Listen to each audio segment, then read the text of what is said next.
Ocala's information station, 1370 WOCA. Ocala.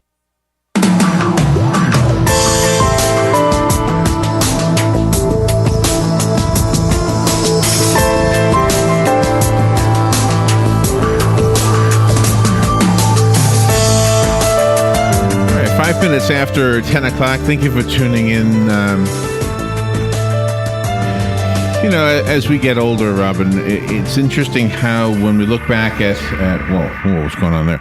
It's interesting when we look back at our childhood, how we had adults in our lives when we were children who played important roles in our lives. And because they weren't family members, we maybe took it for granted, or maybe didn't realize it, or maybe we realized it, but it was just like too late that we realized it. Anyway, there's every number of probably possibilities, and then some of examples. I have, and I know I've mentioned him to you before. I had a music teacher when I was a kid, and I have no idea how to get in touch with him, but he played a big role in my life. I think I took music lessons for like 8 years when I was a kid, and our next guest has somebody who played even a bigger role than a teacher, although she probably taught him a lot, and it's just such a sweet story.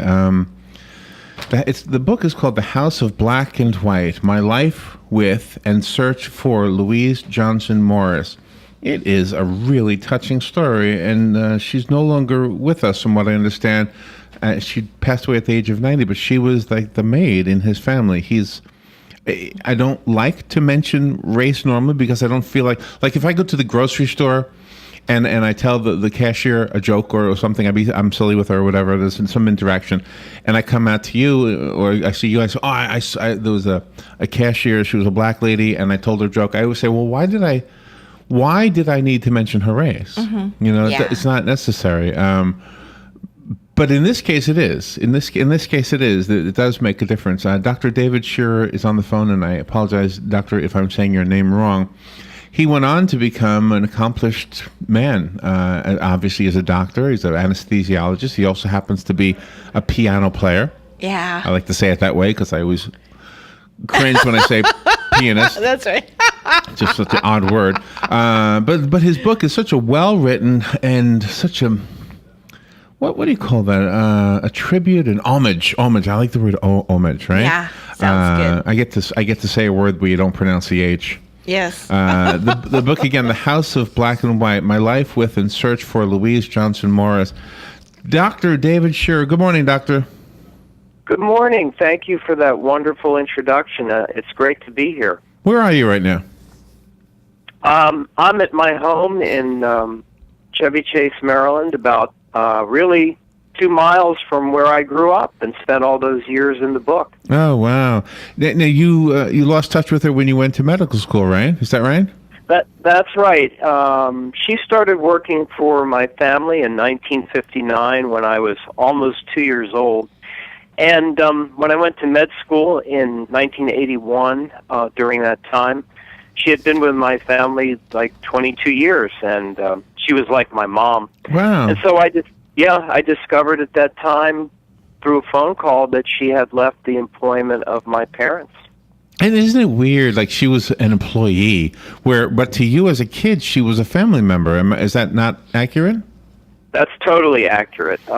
She was technically an employee because she earned money, but we children never saw her like that. We saw her as Wheezy. We saw her as like a third parent. We saw her definitely as a family member. Do you know what she felt like? I mean, how did she feel in that relationship? Did she feel like... I think she felt the same way towards us children. There were 4 of us children, and I think she absolutely felt that way because we were like her other children, Wow.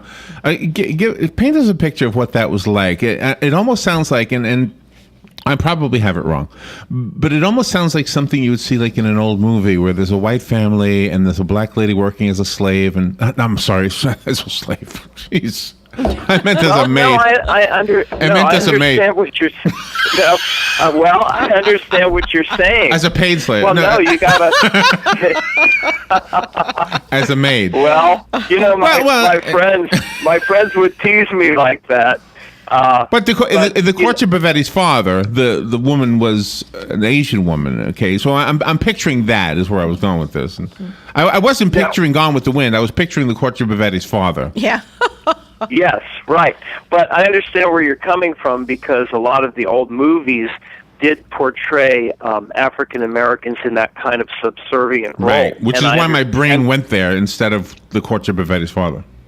I understand. I understand completely. But when I look at old movies myself, I see the same thing. But, you know, you have to understand, from the time I could realize really what the world was about, I had this other person in our home who was different than most of the people in my community, and it meant something great to me because she was the greatest thing that came along since sliced bread to me. So it was like, wow, this person is like fantastic, and I extended my thought to say, I'd love to get to know more people like her, and she was just wonderful, fantastic. Right. So later I mean, you went looking for her, if I remember, in 2011. Is that right?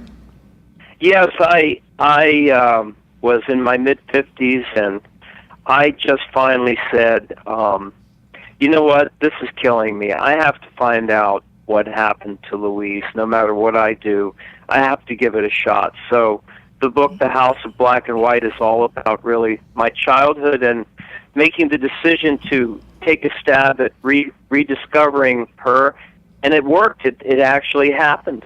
So do you know, and you met her back in Macon, Georgia, it said, right?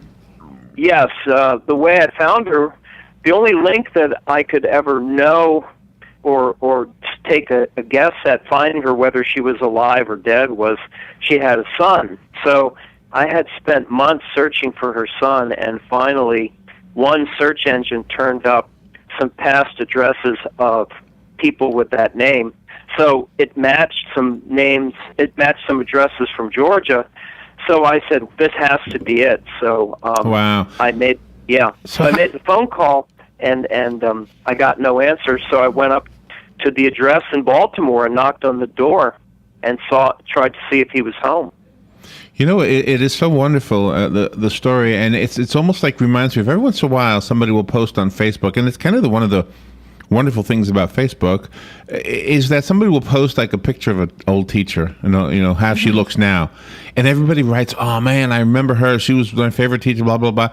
And then like a family member will come on, hey everybody, I just showed all your posts to mom, and she was so touched by your memories. So did that happen for you too? And were you, well, she worked for your family like a long time, so she didn't have lots of family she worked for, or am I wrong about that? No, you're correct. She pretty much spent her entire working career as a maid with us. But your point is well taken. When people discovered that I found Louise and that I told this story, I must have had, and I mean this from absolute truth, dozens and dozens and dozens of people from my past who knew Louise or knew the stories about Louise, who said, oh, I can't believe you found her. And they all would break out in laughter or smiles, because that's who she was. She was like a ray of sunshine. Everybody loved her. Oh, wow. It was impossible to say something negative about Louise. And now, how many people do you know like that? I don't. And she must have really influenced you as you were growing up, because that's sort of the person that you are today, that even though you might not have been really on the forefront about the effect that she had on you, it could have been subliminal, and you kept all of her values in your heart, and that's what defines you as a person. It's true. You know, in The House of Black and White, I write about the things that she gave me that I would not have gotten. For example, my love of nature and animals. I mean, she grew up on a farm, so she would teach me about the nature of how animals behave and how important it is to be outside than inside. She used to say that you could go crazy looking at the four walls, you know, being inside a room all day, and that you need to get out and run around and be a kid. And, you know, those kind of things. Dr. David Sherer is our guest. Doctor, we have to take a little break. I'm so looking forward to the rest of this, and I really want to hear what it was like for her when you showed up finally after all those years. We will take a little break, and we'll be right back. The weather is brought to you by myfwc.com. Safe boating is no accident. Some sunshine today, but there'll be a couple of showers and a heavier thunderstorm or two around, most widespread during the afternoon and evening hours. The high today, 88 to 92. Then partly cloudy later tonight, though 72 to 76. Partly sunny tomorrow with a couple of thunderstorms around during the afternoon and evening hours, high 91 to 95. Thursday, partly sunny with a couple of showers and a thunderstorm likely in the afternoon, high 91 to 95. From the Florida Weather Center, I'm Joe Lundberg. This weather forecast brought to you by Tri-County Generators 1-800-622-1957. Don't get caught with your power down. Call Tri-County Generators now, 1-800-622-1957. WOCA AM 1370. 96.3. 96.3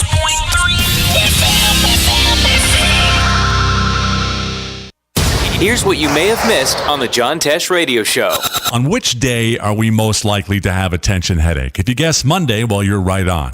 If you want to get noticed, just smile more often. People, it turns out, spot others whose teeth they're showing when they smile twice as fast as those who have closed mouths.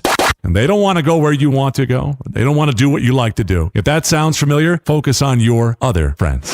Intelligence for your life on the John Tesh Radio Show. Don't miss this stuff. You're listening to The Source, your home for Fox News and Fox Sports Weekends. On this episode of What Not to Do, brought to you by Mike Scott Plumbing. If water runs through it, we do it. Okay, easy. All right, set her down. Over there.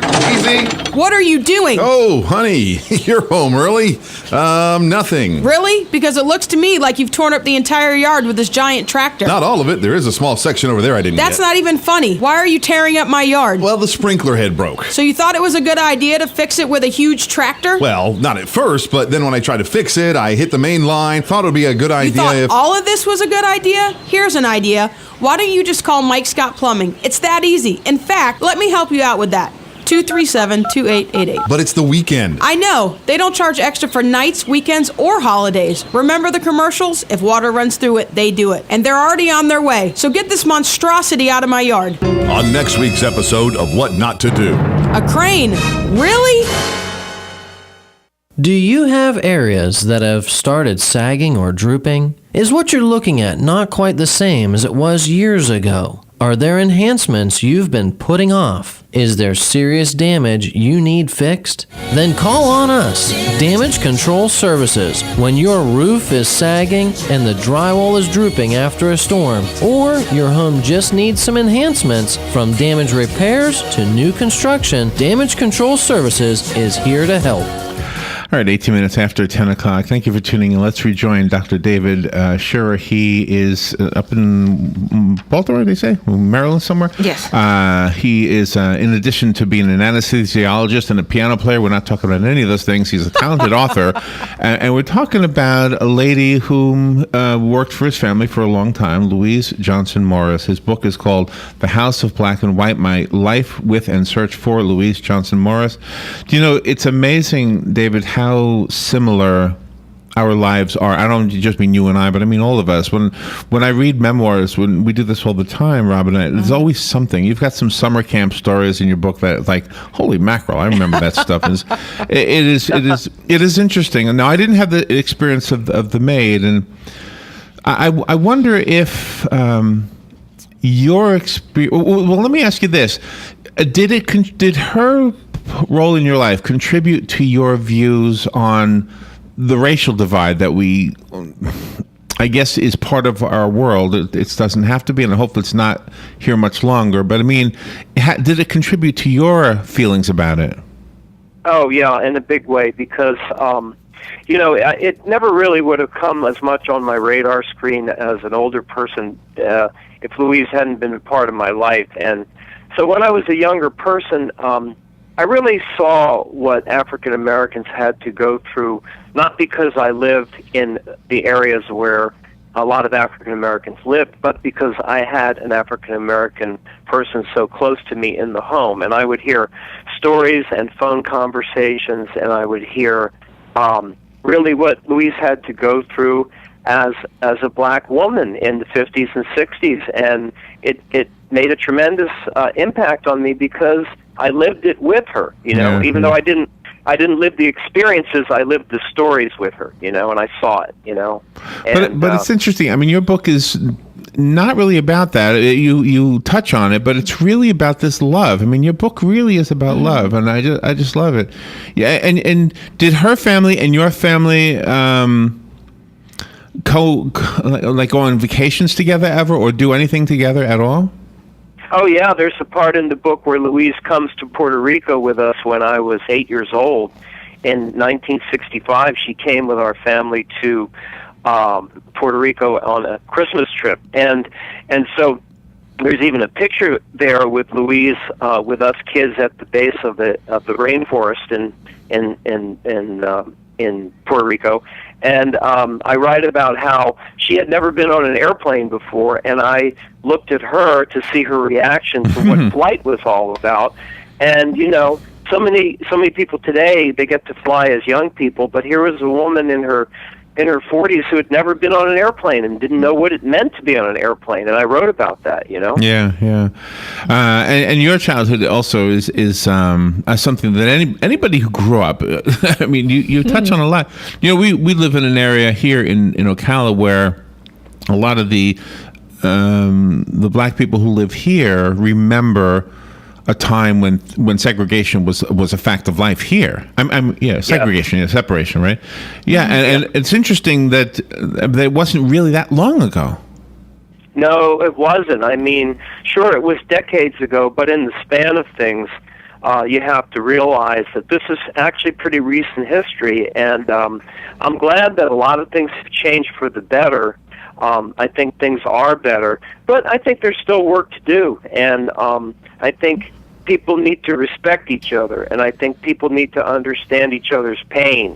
And if you respect each other and understand each other's pain, this world will be a much better place, don't you think? I absolutely think it. And I think that when our generation dies off, it sounds like we're about the same age. When we're gone, I think the world will be a lot better, not because we're making it bad, but because all the younger people never went through any of that. I mean, we moved to a mall. We now broadcast from the mall. So we see a lot of young people walking past the window on a regular basis, and it's an interesting, a big difference, not only in the South but in all of America. How many mixed race couples there are out there, and it is the Martin Luther King dream. Yeah, it is, and in the book I talk about that and my evolving feelings about race, because when I was a kid, I was pretty much like any other kid at the time. I was interested in sports and having fun, but my sports heroes were black. And growing up in the D.C. area, this is known as the Chocolate City because the majority of citizens are African American, at least in the downtown area. And there's a part in the book where I write about the Martin Luther King tragedy, the assassination, and the riots, and that really hit home for me because Louise lived with us then, and we couldn't even take her down to the bus station to go see her son because it was too dangerous, And wow, that was really something that hit home. That there I was on my suburban street in my safe neighborhood, biking and seeing the trees and playing ball, and about 6 miles away, the whole world was being torn apart. Was there any point throughout your growing up when you were like in elementary school or middle school that your folks got jealous of your relationship with her at any particular time? Actually, no. They were either so busy fighting with each other or handling their own problems that I don't think it really came to their attention. My mother was very busy with my sister, who was pretty sick, and my father was busy with his medical practice. So kind of to the contrary, they knew with Louise that we kids were going to be happy and giggling and laughing and joking around and eating meals and having fun. And I think it took a big burden off of them, Again, the book is really wonderful. Is this a first effort for you as a writer? No, 10 years ago, I wrote a very different book called Dr. David Scherer's Hospital Survival Guide to help patients with their hospital stay. That is a different kind of a book. That's very different. So, no, this is my first book of really on a non-medical subject, and it's not going to be my last because I have some other books in mind. The House of Black and White is what it's called, and Dr. David Sherer is the author, although on the cover he doesn't list his title of doctor, so just David Sherer. Can you take us through the part in your life like just a couple years ago when you reconnected with Louise? Yeah, that's, I think, the best part of the book. After I had found her son and learned that she was alive, I got on the computer and booked the next flight down to Atlanta, and it was actually on Martin Luther King Jr. weekend of 2012. And I went down to Atlanta, drove to Macon, and you have to understand, I was going into a room to see a person who was like my mother, who I hadn't seen in 31 years. Wow. Okay? 31 years. Where was she living? She was living at a nursing home in her hometown. Okay. And so I was beside myself with excitement and fear and emotions and thinking, what am I going to see? What am I going to talk with her about? What's going to happen, And so when I walked in the room and saw this poor woman in a wheelchair being completely different than the vigorous, vibrant, strong lady that I knew decades earlier, it was pretty much of a shock. Wow. Did she remember you? How was she mentally? Mentally, she was kind of in and out. I think that after we had visited together and had her family come in, they treated me like family, by the way. I think she started to giggle and come around and remember things from the old days. But, when you're 90 years old, you don't often have your faculties. But I think I brought a stack of photos from my childhood showing Louise and us together. And I think that jarred her memory. Wow. Did you ever find out why the communication ended between her and your family? Well, there are two versions to that story, and to this day I don't know the truth, but I don't really care. My mother claimed that Louise was taking a few things from the home. That was my mother's version. And Louise's son claims it was because Louise wouldn't get a raise from my parents. Now, neither of those make any difference to me. If Louise had done anything, it wouldn't have mattered to me. If she had taken the piano and put it in her suitcase, I wouldn't have cared about that because she was Louise. So, you know what? It doesn't matter to me. She was who she was. She was the greatest thing of my childhood influence, and so today it remains a mystery. But you know what? The mystery, in the scheme of things, it doesn't even matter. I don't think your first book will make a movie, but this one could.